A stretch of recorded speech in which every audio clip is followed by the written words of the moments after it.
ਵਜ਼ੀਰ ਆਲਾ ਪੰਜਾਬ ਮਰੀਮ ਨਵਾਜ਼ ਦੇ ਵਿਜ਼ਨ ਦੇ ਉੱਤੇ ਚਿੰਨ.ਯਾਰਡ ਦੇ ਵਿੱਚ ਬਿਊਟੀਫਿਕੇਸ਼ਨ ਪ੍ਰੋਜੈਕਟ ਤੇ ਵਾਲਸ ਨੂੰ ਸਕਾਫਤੀ ਤਸਵੀਰਾਂ ਨਾਲ ਸਜਾਇਆ ਜਾ ਰਿਹਾ। ਮਜ਼ੀਦ ਵੇਖਦੇ ਹਾਂ ਵਸੀਮ ਦਰਾਨੀ ਦੀ ਰਿਪੋਰਟ ਵਿੱਚ। ਅੱਜ ਬਿਲਕੁਲ ਇਸ ਵੇਲੇ ਮੈਂ ਮੌਜੂਦ ਹਾਂ ਲਾਰੀ ਅੱਡਾ ਬੱਸ ਸਟੈਂਡ ਚਨਿਓਟ ਦੇ ਵਿੱਚ।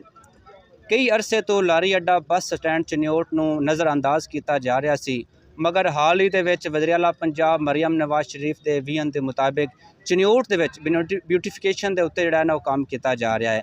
ਇਹਦੇ ਵਿੱਚੋਂ ਜਨਾਬ ਮੈਡਮ ਐਸ਼ਾ ਰਿਜ਼ਵਾਨ ਨੇ ਕੁਝ ਹਿੱਸਾ ਜਿਹੜਾ ਹੈ ਉਹ ਲਾਰੀ ਅੱਡਾ ਚਨਿਓਟ ਦੀ ਤਾਜ਼ੀਨੋ ਆਰਾਇਸ਼ ਦੇ ਵਿੱਚ ਵਕਫ ਕੀਤਾ ਹੈ।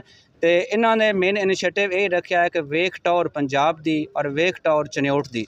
ਇਹਦੇ ਉੱਤੇ ਚਨਿਓਟ ਦੇ ਆਰਟਿਸਟ ਨੇ ਬਿਹਤਰੀਨ ਪੇਂਟਿੰਗ ਕੀਤੀ ਹੈ।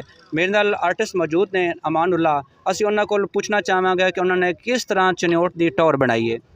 ਜੀ ਬਿਲਕੁਲ ਇਸ ਤਰ੍ਹਾਂ ਹੀ ਹੈ ਕਿ ਜਿਸ ਤਰ੍ਹਾਂ ਮਰੀਮ ਨਵਾਜ਼ ਸਾਹਿਬਾ ਨੂੰ ਇਹ ਉਹਨਾਂ ਦੇ ਖਾਬ ਹੈ ਕਿ ਮੈਂ ਪੰਜਾਬ ਨੂੰ ਬਿਊਟੀਫਾਈ ਕਰਾਂ, ਖੂਬਸੂਰਤ ਬਣਾਵਾਂ।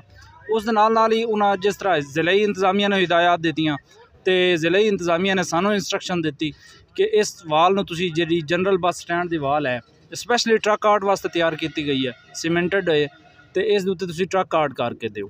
ਤੇ ਫਿਰ ਮੈਂ ਆਪਣੀ ਟੀਮ ਦੇ ਨਾਲ ਇਸ ਨੂੰ ਟਰੱਕ ਆਰਟ ਨਾਲ ਮੁਜ਼ੱਯਨ ਕੀਤਾ। ਤੁਸੀਂ ਵੇਖ ਸਕਦੇ ਹੋ ਕਿੰਨੀ ਖੂਬਸੂਰਤ ਦੀਵਾਰ ਬਣੀ ਹੈ ਔਰ ਆਈ ਥਿੰਕ ਕਿ ਪਾਕਿਸਤਾਨ ਦੀ ਫਸਟ ਜਾਂ ਸੈਕੰਡ ਵਾਲ ਹੈ ਜਿਹੜੀ ਇਤਨੀ ਖੂਬਸੂਰਤ ਹੈ।